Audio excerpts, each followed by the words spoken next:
लांब केसांची राजकन्या. फार फार वर्षापूर्वीची ही गोष्ट आहे.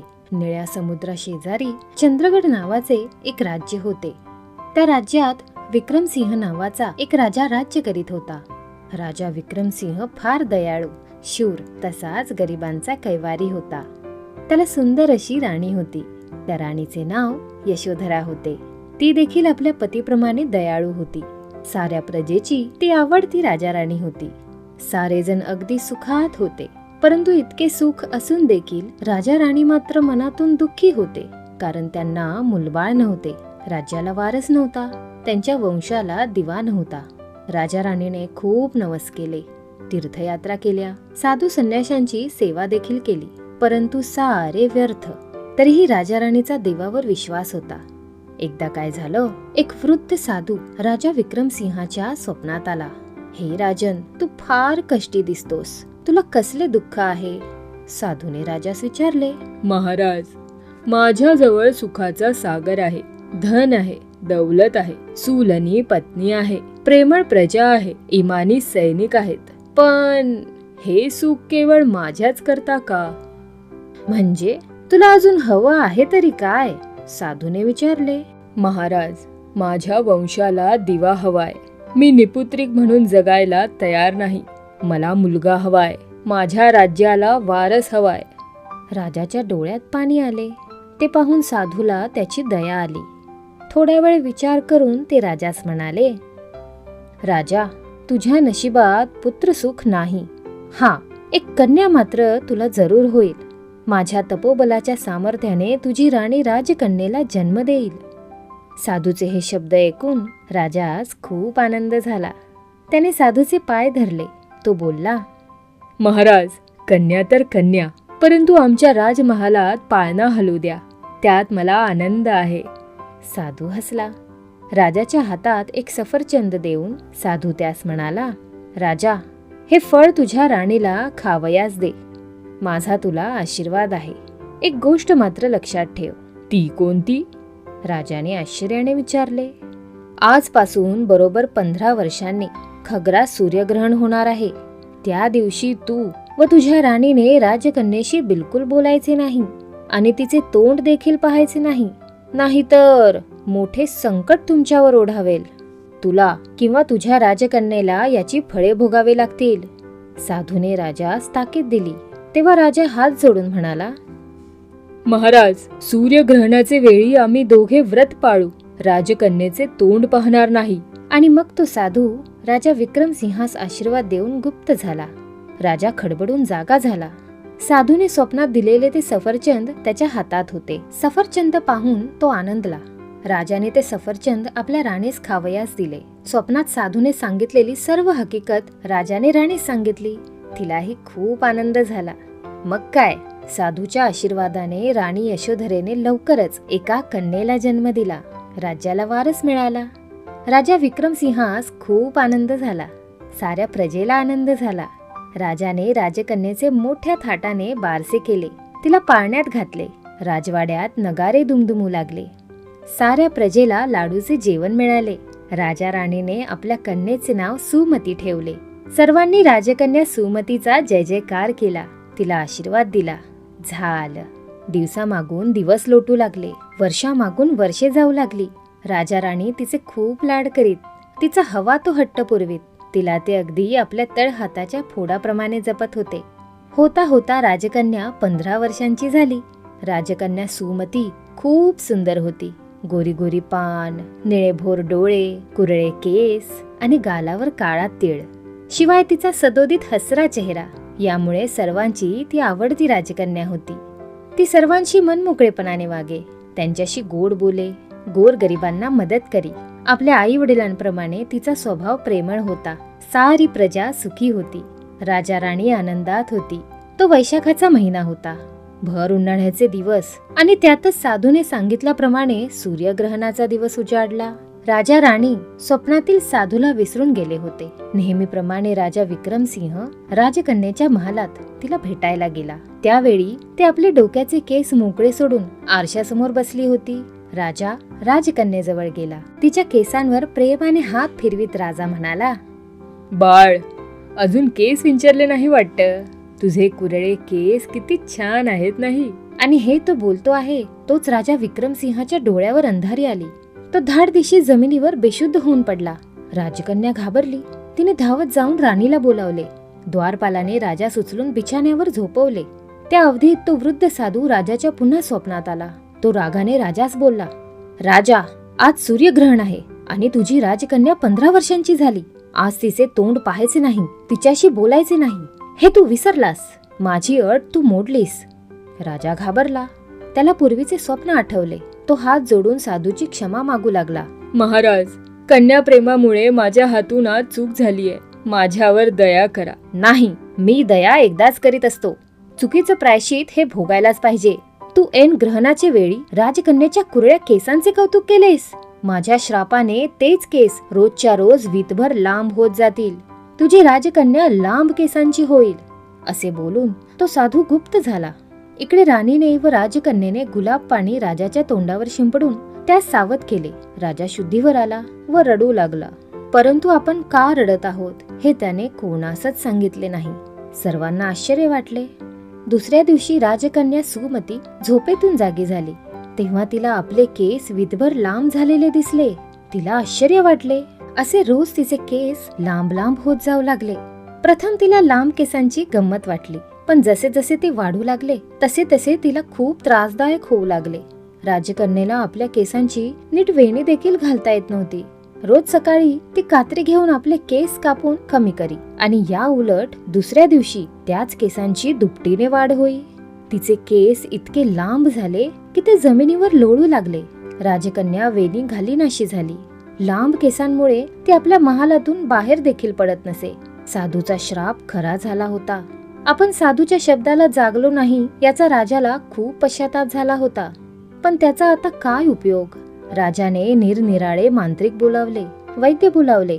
राजकन्येचे केस कमी करण्याचा प्रयत्न केला, परंतु कोणालाच तिच्या डोक्याचे केस कमी करता आले नाहीत. राजा राणीस खूप दुःख झाले. राजकन्या सुमती दुःखाने व्याकुळ झाली. ती सदोदित आपल्या महालात रडत बसे. राजा विक्रमसिंहाला काळजी वाटू लागली.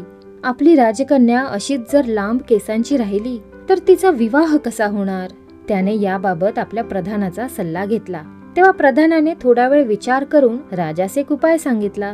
तो बोलला, महाराज, आपली जर परवानगी असेल तर मी एक उपाय सांगतो. सांगा प्रधानजी, कोणता उपाय आहे? माझी तुम्हास परवानगी आहे. राजा कुतूहलाने बोलला, महाराज, आपण साऱ्या राज्यात व इतर देशात दवंडी द्यायला सांगू की जो कोणी राजकन्या सुमतीच्या डोक्याचे लांब वाढणारे केस कमी करील त्याच्याशीच राजकन्येचा विवाह होईल. छान. राजा आनंदाने बोलला. प्रधानजी, मग वेळ कशाला? आजच्या आज सर्व ठिकाणी दवंडी देण्यास माणसे पाठवा. प्रधानजीने राजाच्या हुकमाप्रमाणे दवंडीवाले देशी देशी पाठवले. ठिकठिकाणी राजा विक्रमसिंहाची दवंडी ऐकवली गेली. सर्वत्र लांब केसांची राजकन्या हा चर्चेचा विषय होऊन बसला.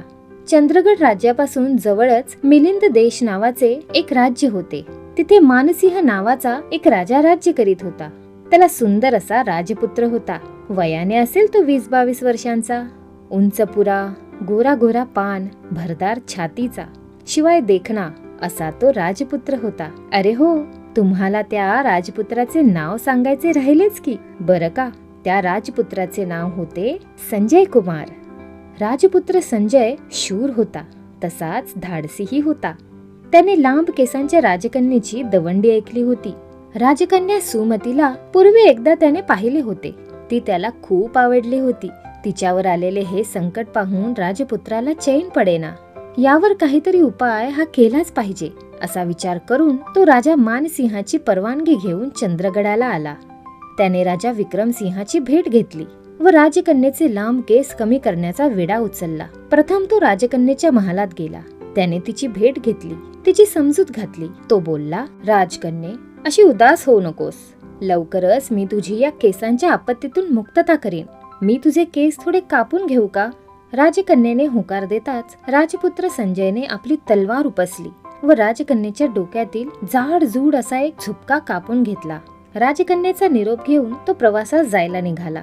आपला घोडा दौडवीत तो खूप दूर दूर जाऊ लागला. आपण कुठे जात आहोत हे त्याचे त्यालाच समजत नव्हते. राजपुत्र संजयचा प्रवास चालूच होता. राजकन्येच्या केसांचा झुपका त्याने आपल्या अंगरख्यात नीट जपून ठेवला होता. जाता जाता राजपुत्र एका भयंकर अशा जंगलात येऊन पोहोचला. ते जंगल खूप भयानक असे होते. तिथे वाघ, सिंहासारखे क्रूर प्राणी होते. दाट झाडातून मोठमोठाले साप, अजगर वावरताना दिसत होते. राजपुत्र संजय शूर होता. तो मुळीच त्यांना घाबरत नव्हता. आपला घोडा दौडवीत तो जंगलातून जात होता.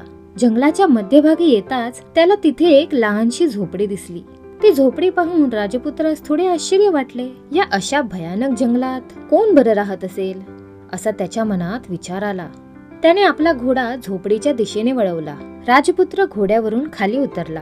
त्याने झोपडीचे दार वाजवले व विचारले, झोपडीत कोणी आहे का? दार उघडा. दार उघडेच आहे, आत ये. आतून आवाज आला. राजपुत्र झोपडीत शिरला. आतील दृश्य पाहून तो क्षणभर बावरून गेला. त्या झोपडीत एक वृद्ध साधू शांतपणे झोपलेला होता. त्याच्या समोर अग्निकुंड रसरशीत पेटलेले होते. त्या साधूचे दोन्ही पाय त्या अग्निकुंडात ठेवलेले होते. ज्वाळा भडकत होत्या, पण साधूच्या पायास त्याची बिलकुल झळ लागत नव्हती की चटके बसत नव्हते. राजपुत्र आश्चर्याने साधूकडे पाहू लागला. महाराज, या अग्निकुंडातील ज्वाळांनी तुमचे पाय भाजले जात नाहीत काय? राजपुत्राने विचारले. भाजतात तर, पण ते का भाजतात हे तुला सांगून काय उपयोग? तू थोडीच मला मदत करणार आहेस? वृद्ध साधू क्षीण आवाजात उत्तरला. तेव्हा राजपुत्र हात जोडून म्हणाला, महाराज, मला आपले दुःख सांगा. मी तुमचे दुःख निवारण करण्याचा प्रयत्न करेन. त्यासाठी माझे प्राण जरी द्यावे लागले तर मी आनंदाने प्राण त्याग करीन. मग ऐक तर, तो वृद्ध साधू आपली व्यथा सांगू लागला. गेली 15 वर्षे मी या अग्निकुंडात पाय ठेवून तपोसाधना करत आहे. एका राजावर केलेल्या उपकाराचे हे प्रायश्चित्त मी भोगत आहे. मी देवाचे वचन मोडले. म्हणजे असं घडलं तरी काय? राजपुत्राने कुतूहलाने विचारले. चंद्रगडचा राजा विक्रमसिंह तुला ठाऊकच असेल. त्याच्या नशिबात पुत्रयोग नव्हता. मला त्याची दया आली. माझ्या योग सामर्थ्याने मी त्याच्या महालात पाळणा हलविला. देवाने दिले नाही ते मी करून दाखवले. म्हणजेच मी देवाचे वचन मोडले.